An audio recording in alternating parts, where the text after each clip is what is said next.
என் அன்பு குழந்தையே, நான் உன்னை தண்டிக்கவில்லை. நீ வாழ்க்கையை புரிந்து கொள்ள வேண்டும் என்பதற்காக சிகிச்சை தருகிறேன். நீயோ நான் கனவிலும் நினைக்காத தண்டனையைப் பற்றியே நினைத்து, பாபா என்னை தண்டித்தார் என்று புலம்புகிறாய். உனது மனதில் என்னவெல்லாம் தோன்றுகிறதோ அவை எல்லாவற்றையும் தருவேன்.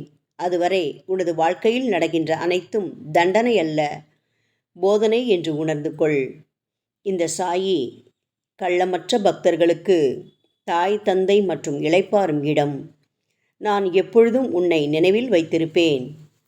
ஏரியின் நீர் வற்றி அதில் உள்ள மீன்கள் துடிதுடிப்பது போல நீ உனது கவலைகளையும் கஷ்டங்களையும் கண்டு துடிக்காதே. வர்ணிக்க முடியாத உன் துக்ககரமான நிலையை நான் கவனத்தில் வைத்துள்ளேன். மிகுந்த சோகத்துடன் உன் கண்களில் இருந்து பெருகும் கண்ணீருடன் அன்னம் தண்ணீரை விட்டு வீணே வருந்தி கிடப்பானேன். இரவும் பகலும் நீ சிரமப்படாமலே உனக்கு உதவுவதற்காக நான் நித்திய மங்கள ரூபனாக உன்னுடன் இருக்கும்போது நீ கவிழ்த்து வைத்த பானை போல இருப்பான் ஏன்? நீ யாரையாவது தூஷித்தால் அந்த கணமே எனக்கு வேதனை உண்டாகிறது. வார்த்தைக்கு வார்த்தை நான் சொல்வதை கேட்க வேண்டும் என விரும்புகிறேன். நீயோ கேட்பதில்லை. உனது எவ்வளவோ அபவாதங்கள் எனது உபதேசத்தினால் நீக்கப்பட்டு உனக்கு பரிகாரமாக அமைந்திருக்கும். இப்போது பச்சாதாபப்பட்டு என்ன பிரயோஜனம்? அனுபவிக்க வேண்டியதை அனுபவிக்காமல் தப்ப முடியாது. சலிப்பு உண்டாகி தொல்லை கொடுக்காமல் கண்களை விட்டு மறைந்து விடலாம் என்றாலும் இதை அனுபவிப்பதற்காக இன்னொரு ஜென்மம் எடுத்தாக வேண்டும். மனது மந்தமானது போல இருக்கிறது, எல்லாம் இருந்தும் இல்லாதது போல தெரிகிறது. கஷ்டப்பட்ட காலத்தில் உன் சொற்களை கேட்ட பிள்ளைகள் இப்போது உன்னை உதாசீனப்படுத்தி வருகிறார்கள்.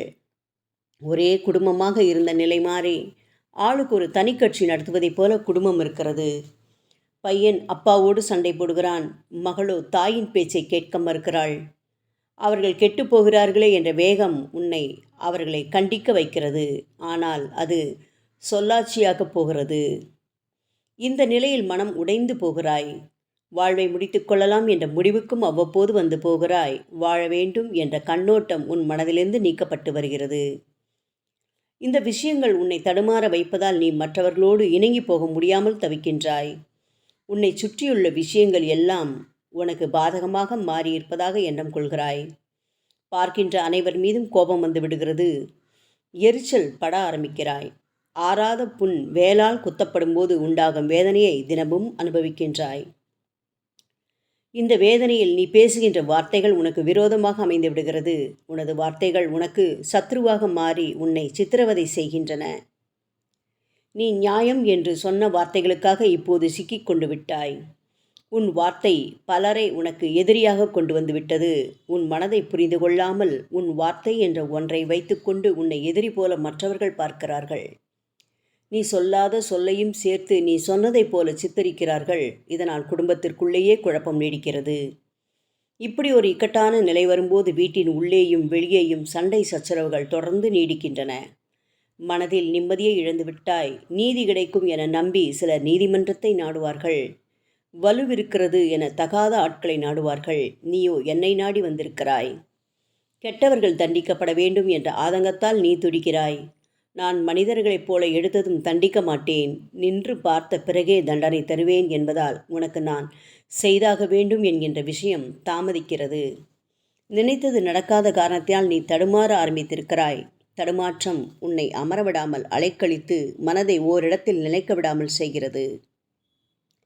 இப்போது உனக்கே தெரியும், தருவதற்கு நானும் பெறுவதற்கு நீயும் தயாராக இருக்கிறோம். ஆனால் உன் நிலையற்ற மனது மட்டும் எனது அருளை நீ பெற்றுவிடக்கூடாது என அவ்வப்போது குழப்பத்தில் ஆழ்த்தி விடுகிறது. உனக்கு சில விஷயங்களை நான் போதிக்கின்றேன். அவற்றை ஊன்றி கவனித்தால் மட்டுமே விளங்கும். வெளியில் லௌகீக ரீதியில் குரோத குணம் காணப்பட்டாலும் உள்ளே பரமானந்தம் நிரம்பியிருக்கிறது. அதனால் நீ என் பக்தியாக இருக்கிறாய். பசுவின் மடி பாலினால் நிரம்பி இருந்தாலும் பசுவின் பால் பாக்கியவான்களுக்கு மட்டும் கிடைக்கும். அதன் மடியில் பூச்சிகள், உண்ணிகள் ஆகியவை இருக்கின்றன.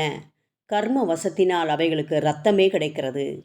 தவளைகள் கூட தாமரை தடாகத்தில் உள்ளன. ஆனால் துர்பாக்கியசாலியான சேரே அவைகளுக்கு ஆகாரம். வண்டுகளின் பாக்கியத்திற்கு முடிவில்லை. ஆகவே நீயும் பாக்கியசாலி. உன்னை கொடுமைப்படுத்துகின்றவர்கள் என்னை அறியாததால் உன்னை கொடுமைப்படுத்துகிறார்கள். உன்னை வசைப்பாடுகின்றவர்கள் உன்னுடைய மனதில் நான் இருப்பதை உணராததால் வசைப்பாடுகின்றார்கள். அவர்கள் தவளையைப் போன்றும் உண்ணி பூச்சி போன்றவை போன்றும் இருக்கின்றவர்கள்.